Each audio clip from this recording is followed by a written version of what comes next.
சமீபத்தில ரஜினி, கமல் இணைந்து நடிப்பதாக தகவல்கள்லாம் வெளிவந்தது. ஆனா, இந்த படம் நடக்குமா? நடக்காதா? கமல் தரப்புலருந்து அவருக்கு சம்மதம் தான். ஆனா, ரஜினி தரப்புலருந்து இன்னுமே யோசிச்சுட்டு தான் இருக்காங்க.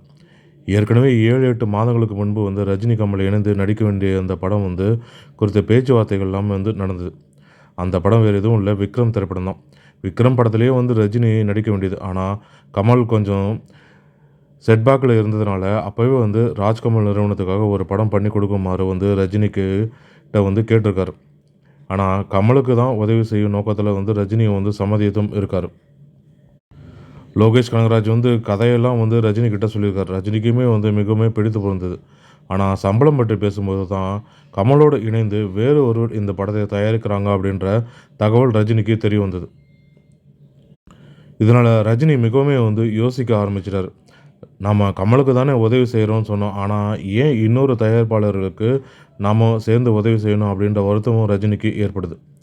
அதன் பிறகு தான் பின்னாட்கள்ல ரஜினிக்கு தெரிய வந்தது, மகேந்திரன் கமலுக்கு பக்கபலமாக இருந்து ராஜ்கமல் ஃபிலிம்ஸை நிறுவனத்தை கவனித்துக் கொள்றார் அப்படின்னும். அது மட்டும் இல்லாம விக்ரம் படம் மாபெரும் வெற்றி அடைந்தது குறித்து ரஜினியுமே அதன் பிறகு சம்மதிக்கலாம் அப்படின்னு யோசிக்க தொடங்கியிருக்காரு. அதன் பிறகு தான் ரஜினியுமே கமலோடு சேர்ந்து நடிக்கலாம் அப்படின்னும் சம்மதமும் தெரிவித்திருக்கார். அதன் பிறகு லோகேஷ் கனகராஜ் சொன்ன கதை தற்பொழுது சாத்தியமாகுமா அப்படின்றதெல்லாம் தெரியல. ஏன்னா தற்போதைய சூழ்நிலை மாறிவிட்டதுனால இந்த படம் வருமா, நடக்குமான்ற கேள்விக்குறி அதிகமாகி இருக்கு. ஏற்கனவே கமல் அவருடைய புரொடக்ஷன்ல நெறைய படங்கள துவங்கிட்டாரு. அந்த படங்கள் எல்லாமே தற்போது பாதியிலேயே நின்னுட்டு இருக்கு. ஏற்கனவே சிம்புக்கு நடிக்க இருந்த படமும் சுத்தமா பார்த்தீங்கன்னா, அந்த படம் தொடங்கவே இல்ல. அந்த படமும் ட்ராப் ஆயிடுச்சு. அதனால பல படங்கள் துவங்கி பாதியிலே நின்னுட்டதுனால, இது சம்பிரதாயத்துக்காக சொல்லப்பட்டதா? இல்ல உண்மையிலே நடக்குமா? அப்படின்ற கேள்வி தற்பொழுது இருக்கு. இப்போதைக்கு இருக்கும் நிலையில இது கணிக்க முடியுமான்றதும் இது ஒரு பக்கம் இருக்கு. கமல் ஓப்பனாகவே சொல்லிட்டார், "நான் ரஜினியோட சேர்ந்து நடிக்க போறேன். அது உறுதின்னு." ஆனா ரஜினி தரப்புலருந்து தற்பொழுது வரைக்கும் பார்த்தீங்கன்னா, எந்தவித அதிகாரப்பூர்வ தகவலும் இல்ல. ஆனா தற்பொழுது ஏர்போர்ட்ல பார்த்தீங்கன்னா, சமீபத்தில ஒரு பேட்டியில செய்தியாளர்களிடம் சொன்னாரு, "ரஜினி, கமல் நாங்க 2 பேரும் இணைந்து நடிக்கிறது உண்மைதான். ஆனா கதை இன்னும் முடிவாகல. புரொடியூசர் யாருன்னு இன்னும் முடிவாகல." அப்படின்னு சொல்லியிருந்தார். ராஜ்கமல் ஃபிலிம்ஸ் தான் தயாரிக்கிறாங்க. ஆனா ராஜ்கமல் ஃபிலிம்ஸ் கூட சேர்ந்து வேறொரு யாராவது தயாரிப்பாங்களா? அல்லது ரஜினியே தயாரிப்பாரான்னும் தெரியல. ஆனா கதைய பொறுத்தவரைக்கும் இன்னும் முடிவாகல அப்படின்னு சொல்லிட்டாரு. இதிலிருந்து தெளிவாக தெரியிறது என்னன்னா, ரஜினி, கமலை வைத்து இயக்கப் போறது லோகேஷ் கனகராஜ் இல்லை அப்படின்னு ரஜினிகாந்த் அவர்களே தெளிவாக சொல்லிட்டார்.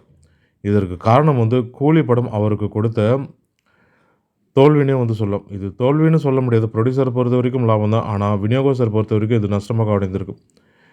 இதனால அது குறித்து அவர் ரொம்பவே அப்செட் ஆகியிருக்கார். அதனால லோகேஷ் கனகராஜை இயக்குவது மிகவுமே கடினம் தான்.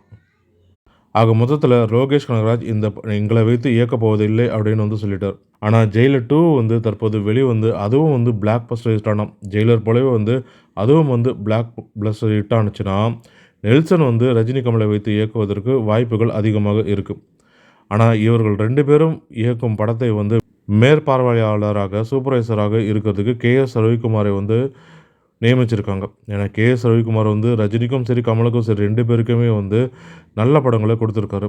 ரஜினிக்கு பார்த்தீங்கன்னா, படையப்பா, முத்துன்னு பிளாக் பஸ்டர் படத்தை குடுத்துருக்காரு. படையப்பாலாம் எந்த அளவுக்கு ஹிட்டுன்னு அனைவருமே அறிந்த விஷயம் தான். அதேபோல கமலை வைத்து தசாவதாரம்ன்ற போன்ற படத்தை இயக்குவதெல்லாம் சாதாரணமான விஷயம் கிடையாது. அதனால 2 பேருக்குமே கே.எஸ். ரவிக்குமார் தான் வேணும்னு சொல்லியிருக்காங்க. அவருடைய மேற்பார்வையில இந்த படம் நடக்கும். கே.எஸ். ரவிக்குமார் அவர்களுடைய முன்னிலையில இயக்குனர்கள் இயக்குவாங்க இந்த படத்தைன்னு அதிகாரப்பூர்வமாக தற்போது அறிவிச்சிருக்காங்க. தற்பொழுது வரைக்கும் டைரக்டர் யாருன்றது முடிவு பண்ணல.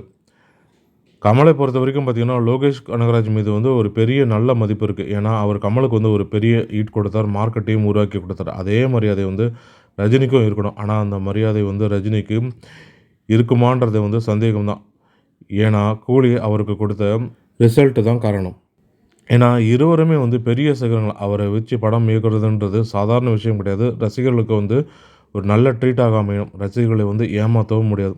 ரஜினி சும்மா நின்னாலே தியேட்டர் அதிரும். ஆனா, கமல் கஷ்டப்பட்டு நடித்தா தான் கைத்தட்டலே வாங்குவாருன்னு கமலே நெறைய மேடைகள்ல சொல்லியிருக்காரு. 46 ஆண்டுகளுக்கு பிறகு ரஜினி, கமலும் இணைந்து தற்பொழுது நடிக்க இருக்கிறதுக்கு சம்மதம் தெரிவித்திருக்காங்க. கூடிய விரைவிலே டைரக்டரும் வந்து அவர்கள் உறுதி செய்வாங்கன்னு எதிர்பார்க்கப்படுது. இருவரும் கடைசியாக வந்து பார்த்திங்கன்னா 1979ஆம் ஆண்டு தான் வந்து நடித்திருக்காங்க இருவரும் சேர்ந்து ஒன்றாக. மறைந்த கே. பாலச்சந்தர் அவர்களுடைய இயக்கத்தில் உருவாகி வெளியான படமான நினைத்தாலே இனிக்கும் படத்தில் 1979ஆம் ஆண்டு இணைந்து நடித்திருக்காங்க. அதன் பின்னர் வந்து இருவருமே வந்து இணைந்து நடிக்கல.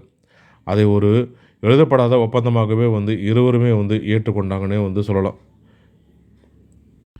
கமலஹாசன் அவர்களே வந்து சைமா விருதில நானும் ரஜினியும் இணைந்து நடிக்க போவது உறுதிதான் அப்படின்னு வந்து சொல்லியிருக்காரு. அதேபோல ரஜினியும் வந்து தற்போது ஏர்போர்ட்ல நானும் ரஜினியும் சேர்ந்து நடிக்க போவது உறுதிதான் அப்படின்னு வந்து சொல்லியிருந்தார். கமலஹாசன் சொல்லும்போது வந்து தொழில் ரீதியாக தான் நாங்க பிரிந்தோமே தவிர, மற்றபடி எங்களுக்குள்ள எந்த ஒரு பிரிவும் இல்லை அப்படின்னு வந்து சொல்லியிருந்தார். ஆனா நாங்க நடிக்க போவது 2 பேரும் சேர்ந்து நடிக்க போவது ஒரு தரமான சம்பவமாக இருக்கணும் அப்படின்னு வந்து அவர் உறுதியாக இருக்காங்க. 2 பேருமே வந்து உறுதியாக இருக்காங்க. மேலும் கமல் சொல்லும்பொழுது, இருவருமே முதல்ல வந்து பார்த்தீங்கன்னா, இருவருமே வந்து ஒரு பிஸ்கட்டை பிரித்து சாப்பிட்டோம். தற்பொழுது வந்து அதன் பிறகு தான் வந்து நாங்க இருவருமே வந்து முழு பிஸ்கட்டை சாப்பிட வேண்டும் அப்படின்னு நினைத்தோம்னு வந்து சொன்னார். 46 வருடங்களுக்கு பிறகு மீண்டும் வந்து தற்பொழுது பாதி பிஸ்கட் போதும் அப்படின்னு வந்து முடிவெடுத்திருக்கோம் அப்படின்னு வந்து கமலஹாசனும் தெரிவித்திருக்கார். ஆக மொத்தம் இருவரும் சேர்ந்து நடிக்கப் போவது உறுதி. அந்த படம் கூடிய விரைவிலே வந்து டைரக்டர் யார், கதை என்னன்றதையும் அவங்க தேர்வு செய்து உறுதிப்படுத்தினா ரசிகர்களும் வந்து கொண்டாட்டமாக இருக்கும். அந்த படத்தை காண திரையரங்குகளில் காண ரசிகர்களும் வந்து ஆவலாக காத்துக் கொண்டிருக்கிறார்கள். மேலும் தமிழ் சினிமா தொடர்பான இது போன்ற சுவாரஸ்யமான தகவல்களுக்கு ஆரன் தமிழ் சினிமா யூடியூப் சேனலை பார்க்கவும். நன்றி, வணக்கம்.